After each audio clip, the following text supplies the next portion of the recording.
നിരി നിരി ഗമഗരിസ നിരി നിരി ഗമഗരിസ നിരി ഗമര മഗരി മഗരിസ നിരി നിരി ഗമഗരിസ നിരി ഗമര മഗരി മഗരിസ നിരി നിരി ഗമഗരിസ നിരി ഗമര മഗരി. പട്ടാര്യമ്മ എന്നൊരു മൂർത്തി സങ്കല്പത്തെക്കുറിച്ച് കേട്ടിട്ടുണ്ടോ? ഭദ്രകാളിയുടെ വളരെ ശക്തിമത്തായിട്ടുള്ള ഒരു മൂർത്തിഭാവമാണിത്. പറഞ്ഞു കേട്ടൊരു ചൊല്ലുണ്ട്, 1000 കാളിക്ക് തുല്യം അര പട്ടാര്യമ്മ എന്ന്. അത് ആ ഭഗവതിയുടെ ശക്തിവിശേഷം മനസ്സിലാക്കുന്നതിനായി പണ്ടുള്ളവർ പറഞ്ഞിരുന്നതാണ്. ഒരുപക്ഷെ കേരളത്തിലധികം പട്ടാര്യമ്മ എന്നൊരു മൂർത്തിഭാവത്തിലുള്ള ക്ഷേത്രങ്ങളും ഉണ്ടെന്ന് തോന്നുന്നില്ല. കോട്ടയം ജില്ലയിലെ കുറുമുള്ളൂർ സ്ഥിതി ചെയ്യുന്ന അതിപുരാതനമായ നൂറ്റാണ്ടുകൾ പഴക്കമുള്ള ഒരു ക്ഷേത്രമാണ് മൂഴിക്കുളങ്ങര പട്ടാര്യമ്മ ക്ഷേത്രം. ഒരുപക്ഷെ കേരളത്തിൽ ഏറ്റവും കൂടുതൽ മുടിയേറ്റ് നടക്കുന്നതും ഈ ക്ഷേത്രത്തിലായിരിക്കും. പട്ടാര്യമ്മയുടെ പേരിലാണ് ഈ ക്ഷേത്രം അറിയപ്പെടുന്നതെങ്കിലും പ്രധാന മൂർത്തി ഇവിടെ ദുർഗാഭഗവതിയാണ്. അപൂർവങ്ങളായ ഒരുപാട് ആചാരങ്ങൾ നടന്നു വരുന്നൊരു ക്ഷേത്രം കൂടിയാണിത്. ഇവിടെ നടന്നു വരുന്ന വളരെ ഫലസിദ്ധിയുള്ള ഒരു വഴിപാടാണ് കൊട്ടും ചിരിയും. കളഞ്ഞുപോയ സാധനങ്ങൾ തിരികെ കിട്ടുന്നതിനായിട്ടാണ് ഈ വഴിപാട് കഴിക്കുന്നത്. ഇവിടെ ദുർഗാഭഗവതിക്കാണ് ഈ വഴിപാട് നടത്തുന്നത്. അതിൻ്റെ വിശദാംശങ്ങൾ ഈ വീഡിയോയുടെ ഇടയിൽ പറയാം. ആദ്യകാലത്ത് ഇവിടെ ദുർഗാദേവിയുടെ പ്രതിഷ്ഠ മാത്രമാണ് ഉണ്ടായിരുന്നത്. കുറച്ചു നൂറ്റാണ്ടുകൾക്ക് മുൻപാണ് പട്ടാര്യമ്മയുടെ പ്രതിഷ്ഠ ഇവിടെ വരുന്നത്. ആയിരക്കണക്കിന് വർഷങ്ങൾ പഴക്കമുള്ള ഒരു ക്ഷേത്രമാണിതെന്ന് പറയപ്പെടുന്നു. പഴയ വടക്കൻകൂർ രാജ്യത്തിൻ്റെ ഭാഗങ്ങളായിരുന്നു ഈ പ്രദേശങ്ങൾ. വടക്കൻകൂർ രാജാക്കന്മാരുടെ പരദേവതാസ്ഥാനം കൂടിയുണ്ട് ഇവിടുത്തെ ദുർഗാഭഗവതിക്ക്. ശ്രീകോവിലും ഒരു തിടപ്പള്ളിയും മാത്രമുണ്ടായിരുന്ന മൂഴിക്കുളങ്ങര ക്ഷേത്രത്തിന് ചുറ്റമ്പലവും ബലിക്കൽപുരയും എല്ലാം വടക്കൻകൂർ രാജാക്കന്മാർ പണി കഴിപ്പിച്ചതാണ്. കുറച്ചു വർഷങ്ങൾക്ക് മുൻപുള്ള പുനരുദ്ധാരണത്തിന് മുൻപ് വരെ മേൽക്കൂരകളിൽ മാറോടുകൾ എന്ന് വിളിക്കുന്ന ചെറിയ ചെറിയ ഓടുകളായിരുന്നു. പാഴൂർ കറുത്തെടുത്ത് മനക്കാർക്കാണ് ഈ ക്ഷേത്രത്തിന്റെ ഉടമസ്ഥാവകാശം. രാജഭരണം അവസാനിച്ച കാലത്ത് വടക്കൻകൂർ രാജാവ് ഈ ക്ഷേത്രവും ക്ഷേത്രവസ്തുക്കളും നോക്കി നടത്തുന്നതിനായി ഈ മനക്കാരെയാണ് ഏൽപ്പിച്ചിരുന്നത്. എടുത്തു പറയേണ്ട ഒരു കാര്യം, ഈ ക്ഷേത്രവും പരിസരവുമൊക്കെ വളരെ വൃത്തിയായും ഭംഗിയായും സൂക്ഷിച്ചിരിക്കുന്നു എന്നത് തന്നെയാണ്. ഇവിടുത്തെ പൂജാകാര്യങ്ങളിലായാലും നിവേദ്യ വിഷയങ്ങളിലായാലും എന്തിനും ആ ഒരു പൂർണ്ണത കൃത്യമായി പാലിച്ചു വരുന്നുണ്ട്. പല ക്ഷേത്രങ്ങളിലും ഇപ്പോൾ ഇല്ലാത്തതും ഇതുതന്നെയാണല്ലോ.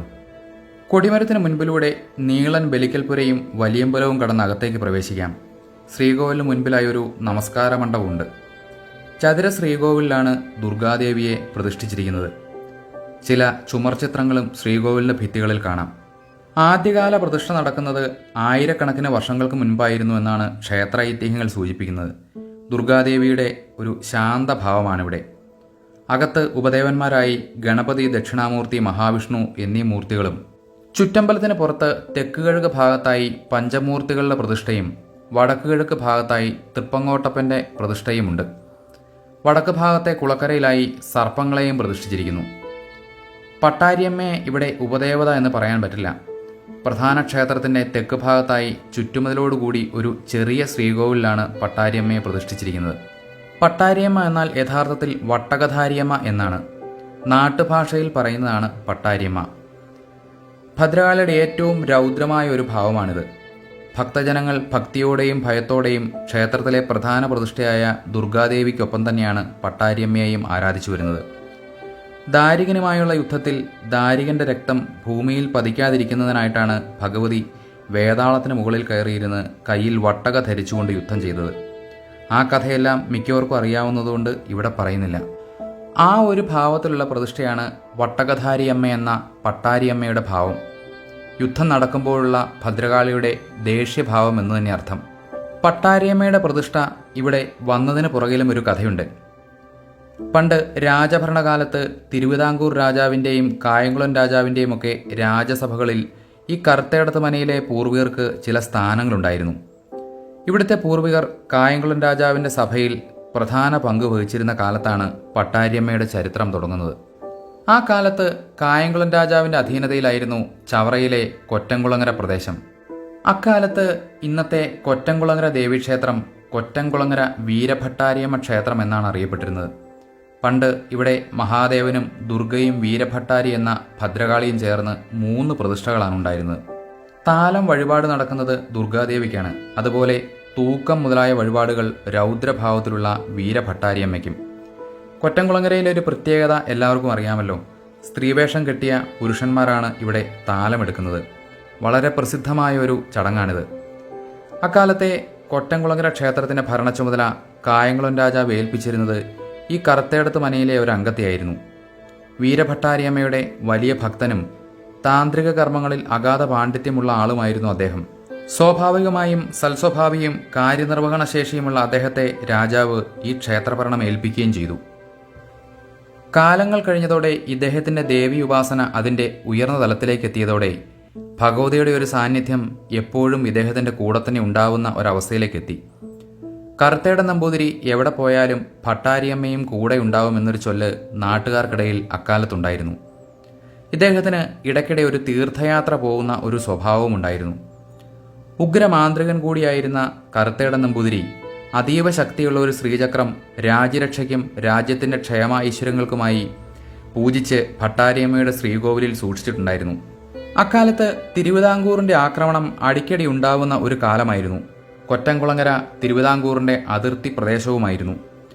പക്ഷേ ഈ ശ്രീചക്രത്തിൻ്റെ ശക്തിയാൽ കായംകുളം രാജാവിനെ ഒന്ന് തൊടാൻ പോലും മാർത്താണ്ഡവർമ്മയ്ക്കായില്ല. ഇതിൻ്റെ രഹസ്യം ചാരന്മാരെ വിട്ട് മനസ്സിലാക്കിയ മാർത്താണ്ഡവർമ്മ രഹസ്യമായി ഈ ശ്രീചക്രം കൊറ്റംകുളങ്ങരയിൽ നിന്ന് മാറ്റുന്നതിനായി അദ്ദേഹത്തിൻ്റെ അന്നത്തെ ദളവയായിരുന്ന രാമയ്യനെ ഏൽപ്പിച്ചു. പക്ഷേ കറുത്തേടൻ നമ്പൂതിരിയുടെ സംരക്ഷണയിലിരിക്കുന്ന ആ ശ്രീചക്രം കൈക്കലാക്കുക എന്നത് വളരെ ദുഷ്കരമാണെന്നറിയാവുന്ന രാമയ്യൻ കറുത്തേടൻ നമ്പൂതിരി തീർത്ഥയാത്ര പോയ ഒരു സമയം ക്ഷേത്രത്തിലെത്തുകയും മേൽശാന്തിയെ ഭീഷണിപ്പെടുത്തി ഈ ശ്രീചക്രം കൈക്കലാക്കുകയും ചെയ്തു. ശ്രീചക്രത്തിൻ്റെ സാന്നിധ്യം നഷ്ടപ്പെട്ടതോടെ തിരുവിതാംകൂർ സൈന്യം കായംകുളം രാജ്യം ആക്രമിക്കുകയും കായംകുളം രാജാവ് ആ യുദ്ധത്തിൽ ദയനീയമായി തോൽക്കുകയും ചെയ്തു. തീർത്ഥയാത്ര കഴിഞ്ഞെത്തിയ കറുത്തേടൻ നമ്പൂതിരിക്ക് ഇക്കാര്യങ്ങളെല്ലാം മനസ്സിലായതോടെ വളരെ ദുഃഖമായി. ദുഃഖിതനായ അദ്ദേഹം വീരഭട്ടാരിയമ്മയെയും മറ്റു ദേവീദേവന്മാരെയും നമസ്കരിച്ച് യാത്ര പറഞ്ഞ് മൂഴിക്കുളങ്ങരയ്ക്ക് തന്നെ മടങ്ങി. അദ്ദേഹത്തിൻ്റെ അനുയായികളായ ചില കുടുംബക്കാരും ഇദ്ദേഹത്തോടൊപ്പം പല നാടുകളിൽ നിന്ന് കൂടെ ചേർന്നിരുന്നു. മടക്കയാത്രയ്ക്കിടെ കൊറ്റംകുളങ്ങര വീരഭട്ടാരിയമ്മയുടെ ഒരു സാന്നിധ്യവും തന്നോടൊപ്പം ഉണ്ടെന്ന് നമ്പൂതിരിക്ക് മനസ്സിലായി. അങ്ങനെ തിരിച്ച് മൂഴിക്കുളങ്ങരയിലെത്തിയ അദ്ദേഹം തന്നോടൊപ്പമുള്ള ആ ദേവീ ചൈതന്യത്തെ വരിക്കപ്ലാവിൻ്റെ ഒറ്റത്തടിയിൽ കണക്കനുസരിച്ച് ഒരു ദാരുശില്പം തീർത്ത് ഒരു ശ്രീകോവിൽ നിർമ്മിച്ച് വേണ്ട എല്ലാ ചടങ്ങുകളോടും കൂടി ഭട്ടാരിയമ്മയെ ഇവിടെ പ്രതിഷ്ഠിക്കുകയും ചെയ്തു. അങ്ങനെയാണ് മൂഴിക്കുളങ്ങരയിൽ ഭട്ടാരിയമ്മയുടെ പ്രതിഷ്ഠ വരുവാനുണ്ടായ സാഹചര്യം. ദാരികവധവുമായി ബന്ധപ്പെട്ട പ്രതിഷ്ഠയായതുകൊണ്ട് തന്നെ ഭട്ടാരിയമ്മയുടെ ഇഷ്ട വഴിപാട് മുടിയേറ്റാണ്, പിന്നെ അടവഴിപാടും. മീനമാസത്തിലെ ഉത്രമാറാട്ടായി 6 ദിവസത്തെ ഉത്സവമാണ് ഇവിടെ ദുർഗാഭഗവതിക്ക്. കൊടിയേറി കഴിഞ്ഞാൽ പിറ്റേന്ന് മുതൽ നിത്യവും ആറാട്ടുമുണ്ടാവും. ദുർഗാഭഗവതിയുടെ ആറാട്ടിൻ്റെ അന്ന് വൈകുന്നേരം മുതലാണ് ഭട്ടാരിയമ്മയ്ക്ക് മുടിയേറ്റ് ആരംഭിക്കുന്നത്. കൂടാതെ തുലാമാസത്തിൽ തീയാട്ടും നടത്തിവരുന്നു. ദുർഗാഭഗവതിക്ക് അറനാഴിയാണ് പ്രധാന വഴിപാട്. അതുപോലെ തന്നെ പ്രധാനമായ ഒരു വഴിപാടാണ് കൊട്ടും ചിരിയും. എന്തെങ്കിലും സാധനങ്ങൾ കളഞ്ഞു പോയാൽ അത് തിരികെ കിട്ടുന്നതിനായിട്ടാണ് ഈ വഴിപാട് നടത്തുന്നത്. അതിൻ്റെ ഒരു രീതി ഇങ്ങനെയാണ്. എന്തെങ്കിലും ഒരു വസ്തു കളവ് പോയാൽ അത് തിരികെ കിട്ടിയാൽ മൂഴിക്കുളങ്ങര ഭഗവതിയുടെ അവിടെ ചെന്ന് കൊട്ടും ചിരിയും വഴിപാട് കഴിച്ചുകൊള്ളാം എന്ന് നിശ്ചയിക്കും. കളവ് മുതൽ തിരികെ ലഭിച്ചാൽ ഭക്തർ ആ വസ്തുവുമായി ക്ഷേത്രത്തിലെത്തും.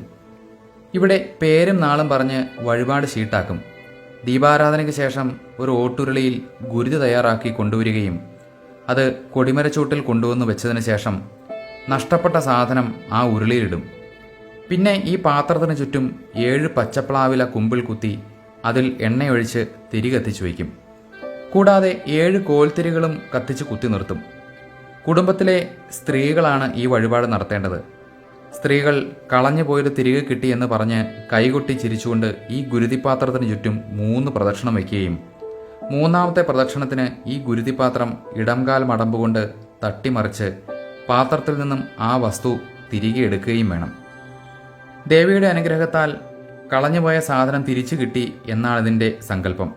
പിന്നെ മറ്റൊരു പ്രധാന കാര്യം, കളഞ്ഞുപോയ സാധനം മാലയോ മോതിരമോ പോലെ ഗുരുതിപാത്രത്തിൽ ഇടാൻ പറ്റുന്നതല്ലെങ്കിൽ പകരം നാണയങ്ങളാണ് കൊണ്ടുവരേണ്ടത്. അതായത് കളഞ്ഞു പോയത് ഒരു പശുവിനെയോ മറ്റോ ആണെങ്കിൽ അതിനെ ഈ ഗുരുതിപാത്രത്തിൽ ഇടാൻ സാധിക്കില്ലല്ലോ. അതിനാണ് അങ്ങനെയൊരു സംവിധാനം. ഇവിടുത്തെ ഉപദേവതാസ്ഥാനത്തിരിക്കുന്ന തൃപ്പങ്ങോട്ടപ്പനും ചില കഥകൾ പറയാനുണ്ട്. ക്ഷേത്രത്തിൽ മുൻപുണ്ടായിരുന്ന കഴകക്കാരായിരുന്ന പിഷാരടിമാർ ആദ്യകാലത്ത് തൃപ്പങ്ങോട്ടപ്പൻ്റെ കഴകക്കാരായിരുന്നു. പടയോട്ടകാലത്ത് ടിപ്പുവിൻ്റെ ആക്രമണം ഭയന്ന് ഓടിപ്പോന്ന സമയം ക്ഷേത്രത്തിൽ നിന്നും ഒരു ശിലയും ഒരു സർപ്പവിഗ്രഹവും കൊണ്ടാണ് പോകുന്നത്.